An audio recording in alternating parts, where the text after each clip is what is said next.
High, সবাই কেমন আছো? আশা করি সবাই খুব ভালো আছো।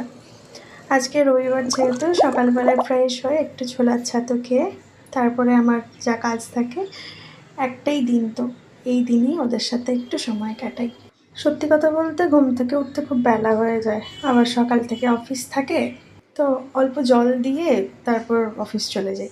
কিন্তু রবিবার দিন সকালটা খুব ভালো করে ওদের একটু যত্নআত্তি করি। তো এটা হচ্ছে আমার বাড়ির নতুন সদস্য। বাড়ির নতুন সদস্য আবার বাড়ির বাইরে থাকে এখন থেকে। তারপর বাড়ির বাইরে গিয়ে একটু পুদিনা গাছ লাগাতে গেলাম, দেখলাম টবের মধ্যে এই আরেক। তারপর পুদিনা গাছ লাগিয়ে একটু জল টল দিয়ে রেডি করে দিয়ে তারপর দেখলাম উচ্ছে গাছের কি অবস্থা, একটাও কি উচ্ছে এলো। তারপর দেখতে দেখতে দেখলাম, প্রথমে শুধু ফুল দেখছি, তারপর দেখলাম একটা উচ্ছে হয়েছে। একটা নয়, দুটো নয়, তিনটে উচ্ছে হয়েছে। উচ্ছেগুলো দেখে না সকালটা আরও ভালো হয়ে গেল।